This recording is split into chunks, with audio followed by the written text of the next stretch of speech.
Tudo começou em um lugar que poucos saberiam apontar no mapa. Concórdia, Missouri, ano de 1907. Nascia Catherine Joanna Kuhlman. Nenhum anjo apareceu. Nenhuma estrela brilhou mais forte. Nenhuma profecia foi feita sobre aquela menina que acabava de nascer.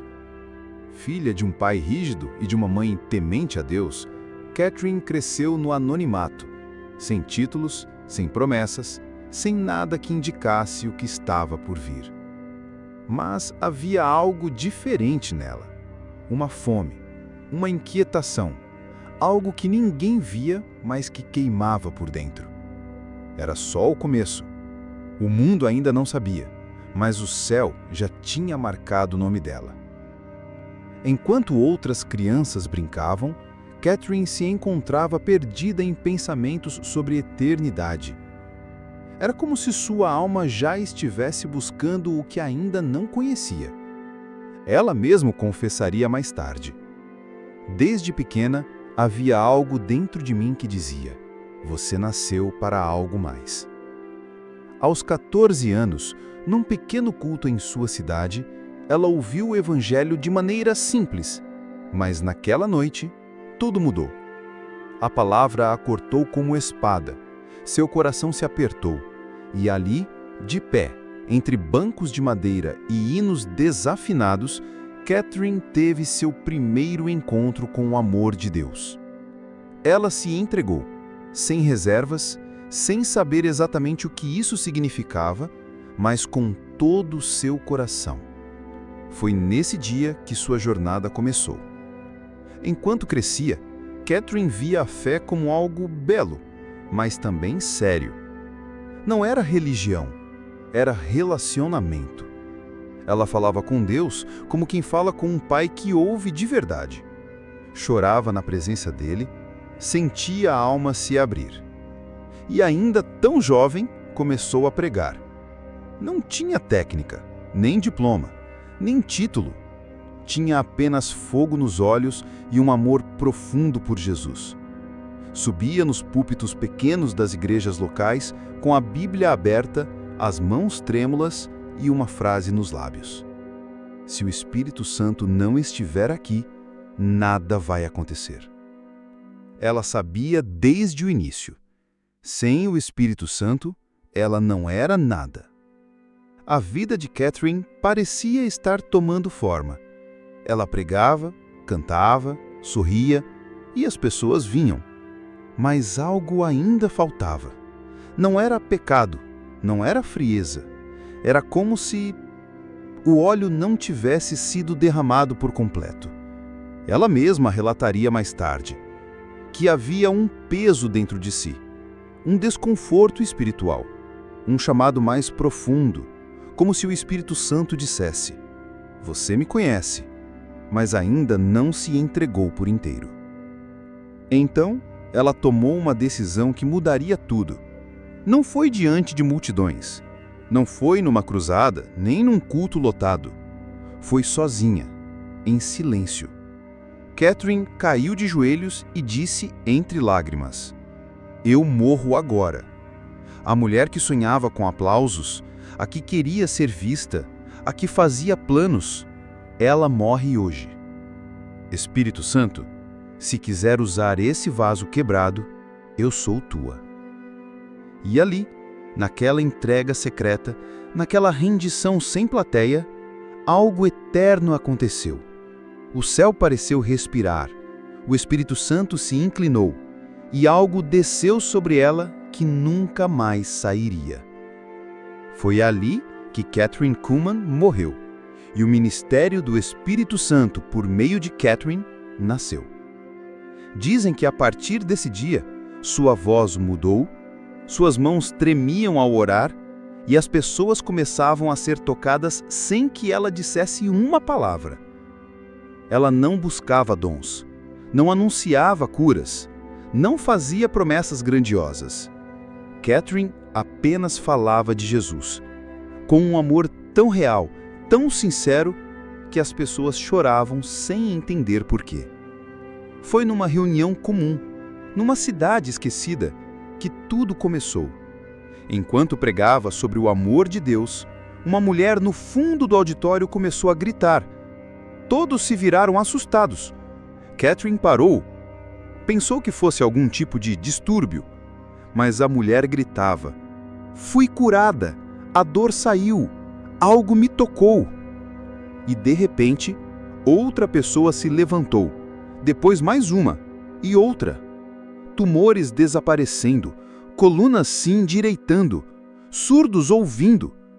Catherine tremia. Não entendia o que estava acontecendo. Ela não havia imposto as mãos. Não havia feito oração específica por cura. Era o Espírito Santo. Ele havia descido. E a partir daquele dia, nunca mais foi igual. Ela continuou a pregar, mas agora havia um peso na atmosfera. As pessoas passavam a sentir uma presença que não sabiam nomear.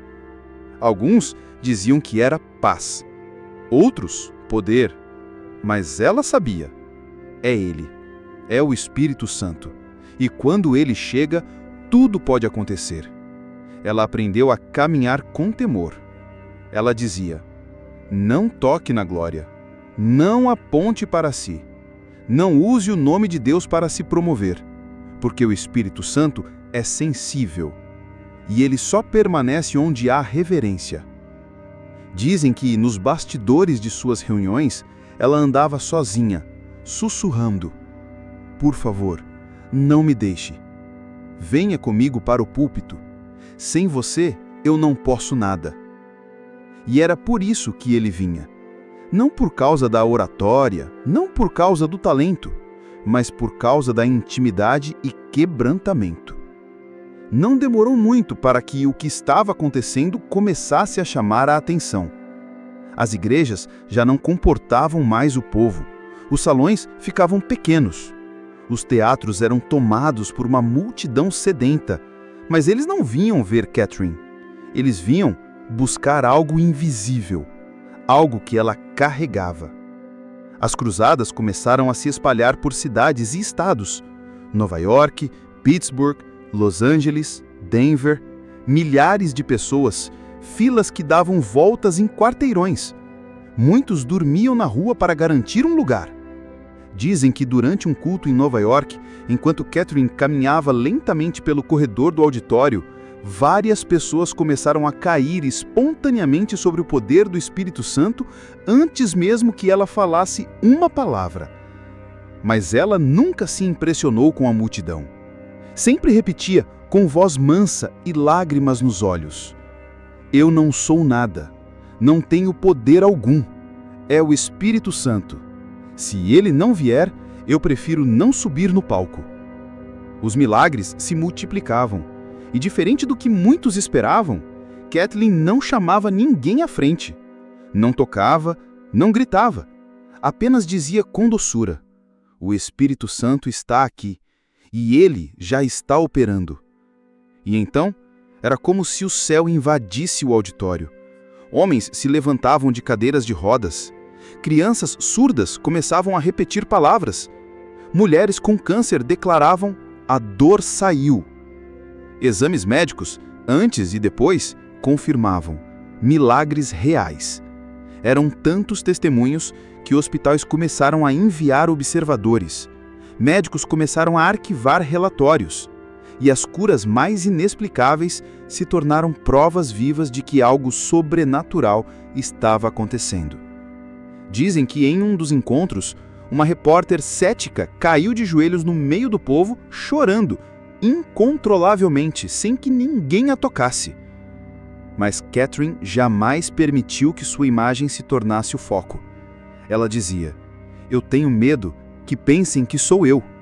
Se isso acontecer, eu prefiro nunca mais ministrar." Ela conhecia a glória de Deus e sabia que não se toca nela impunemente. Não ouse subir a um púlpito sem estar em comunhão com o Espírito Santo. É terreno santo, e onde ele está, milagres acontecem. Dizem que uma vez, um homem que estava cego de nascença foi levado ao culto por amigos. No momento em que Catherine orou, ele abriu os olhos e começou a enxergar pela primeira vez na vida. Médicos presentes ficaram perplexos. Antes da luz, havia silêncio. Antes do microfone, havia lágrimas. Antes da multidão, havia um quarto trancado e uma alma em rendição. Os que trabalhavam com Catherine sabiam. Nunca a interrompa antes da reunião. O camarim não era lugar de conversa, nem de maquiagem exagerada. Era um altar, e ela, uma adoradora solitária, com o rosto em lágrimas, dizendo baixinho: Espírito Santo, se tu não fores comigo, não me deixes sair daqui. Era nesse lugar secreto que o céu se encontrava com a terra. Ali, Catherine sussurrava orações que ninguém ouvia, e pedia uma única coisa: não me permitas tocar tua glória. Não deixes que meu nome seja exaltado. Eu só quero que o Senhor seja visto. Enquanto a multidão lotava os assentos, enquanto câmeras eram ajustadas e músicos testavam os instrumentos, Catherine permanecia ajoelhada, não ensaiando falas, não lendo textos, apenas buscando a presença.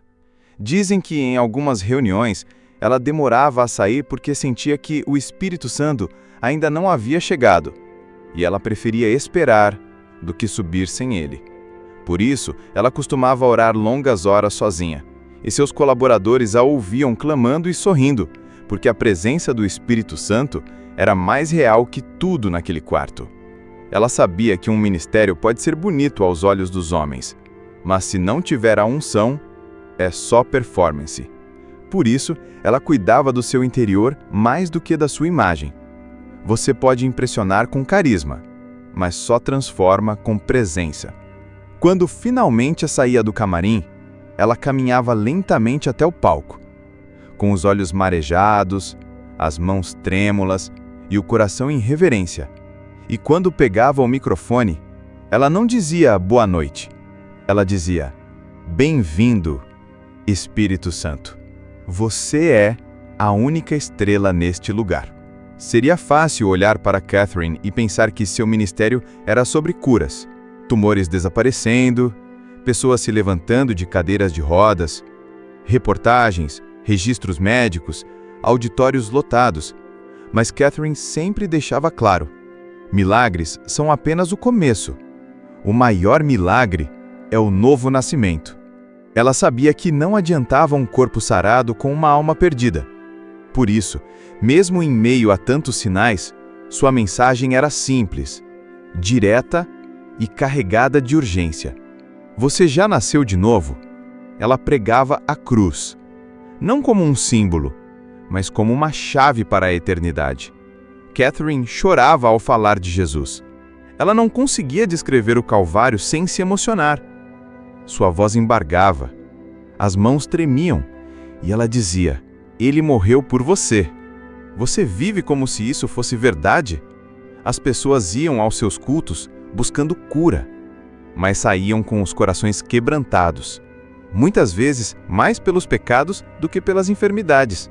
Dizem que em alguns encontros, antes dos milagres começarem, havia gemidos no meio da multidão. Gente se arrependendo, homens caindo de joelhos, mulheres rasgando seus corações diante de Deus. Isso era avivamento verdadeiro, quando a presença de Deus não apenas toca, mas transforma.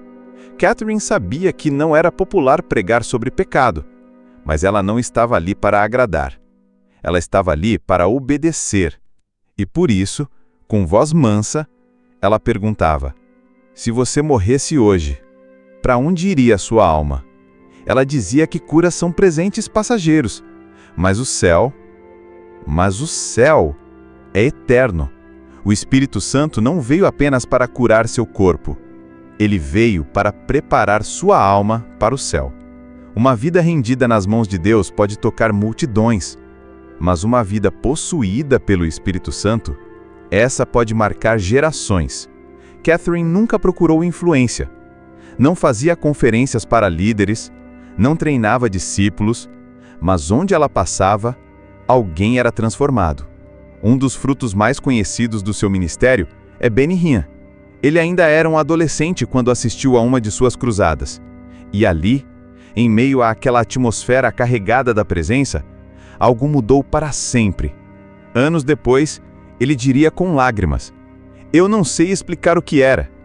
Eu só sabia que Deus estava ali e que eu queria conhecê-lo como ela o conhecia." Benny Hinn passou a buscar o Espírito Santo como Catherine buscava, e com o tempo se tornaria um dos maiores evangelistas de cura do mundo.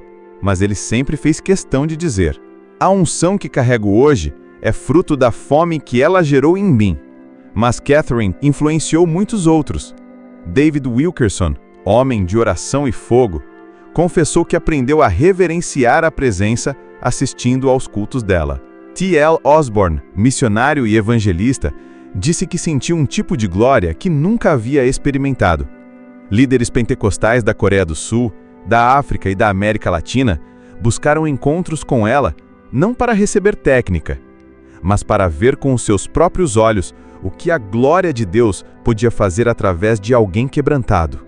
Dizem que artistas de Hollywood, intelectuais e até políticos entravam escondidos nos auditórios de Catherine e saíam em silêncio, com os olhos marejados, incapazes de explicar o que haviam sentido.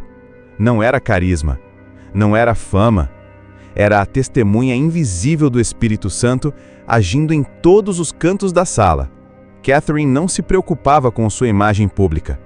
Ela se preocupava com uma única coisa: que o Espírito Santo se agrade de mim.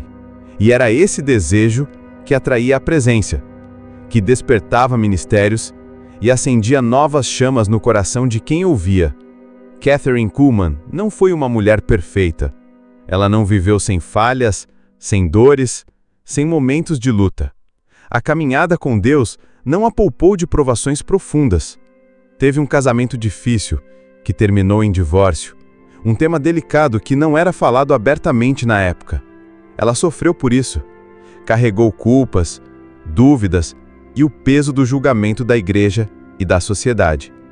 Mas nunca escondeu suas fraquezas. Sempre foi transparente sobre sua dependência total do Espírito Santo. Se Deus procurasse vasos perfeitos, eu não estaria aqui. Ele escolhe os rendidos, os quebrantados, aqueles que não têm outra saída a não ser depender dele. Por muitas vezes, Catherine sentiu-se sozinha no ministério. Sentia o peso da fama, da expectativa e das críticas. Dizia que era um fogo que consumia, mas que ao mesmo tempo dava vida. Dizem que em noites de profunda oração, ela chorava lágrimas de angústia, pedindo forças para continuar. Que confessava suas falhas em silêncio, pedindo perdão em renovação. Sua fragilidade não a tornou menor, mas sim um exemplo vivo da graça divina. Catherine também enfrentou acusações e mal-entendidos. Houve quem questionasse a autenticidade dos milagres, quem duvidasse da unção, mas ela respondia sempre com humildade e firmeza: "Não sou eu, é o Espírito Santo. Se duvidam de mim, duvidem dele. Ele é maior que qualquer palavra minha." Sua vida foi marcada por altos e baixos, mas a chama da presença de Deus nunca se apagou. Ela nos lembra que não precisamos ser perfeitos para sermos usados. Precisamos estar rendidos. Os últimos anos de Catherine foram marcados por uma saúde delicada, mas sua fé nunca fraquejou.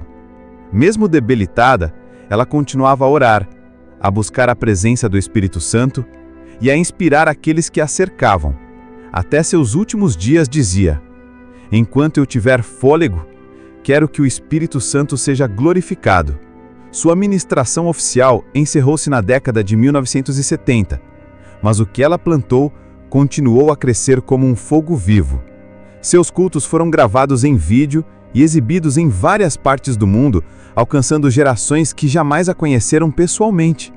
Centenas de líderes e evangelistas acreditam a sua própria unção, a inspiração que receberam ao assistir Catherine ministrar. Mesmo após sua morte, em 1976, dizem que a glória que pairava sobre ela permaneceu visível para muitos que a conheceram. Dizem que em seu funeral, uma atmosfera indescritível de paz e poder encheu o local, tocando até os mais céticos.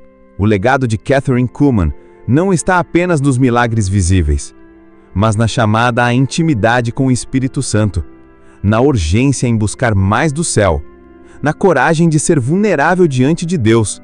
Ela mostrou ao mundo que, mesmo fraca e humana, uma vida totalmente entregue ao Espírito Santo pode mudar o curso da história. Você pode morrer para si mesmo, para que Ele viva em você. E esse é o convite que permanece aberto hoje. Kathryn Kuhlman nos deixou muito mais do que relatos de milagres. Nos deixou um convite, um chamado para todos que desejam viver uma vida que realmente vale a pena. Ela nos ensinou que o maior milagre não é a cura do corpo, mas a transformação da alma. Que não basta ter dons, é preciso ter intimidade. Você está disposto a morrer para si mesmo, para que o Espírito Santo viva em você? A vida de Kathryn nos desafia a abandonar a superficialidade, a buscar ardentemente a presença de Deus, mesmo quando não é fácil, a sermos vasos quebrantados, dispostos a ser usados por Ele. O Espírito Santo não vem para fazer show, mas para transformar vidas. Hoje, o Espírito Santo ainda está disponível. Ainda quer descer em nossas reuniões, nossos lares, nossos corações, mas Ele procura algo: rendição verdadeira, fome insaciável, humildade profunda. O legado de Kathryn Kuhlman é um lembrete vivo de que avivamento começa dentro de nós. E que um coração rendido pode ser o ponto de partida para um mover poderoso de Deus. Então a pergunta final que fica é para você e para mim: você está disposto a buscar mais do Espírito Santo? Está pronto para abrir mão de tudo e deixar que Ele viva em você? Que a vida de Kathryn Kuhlman nos inspire a ser mais do que espectadores, que sejamos participantes da glória de Deus em nossos dias.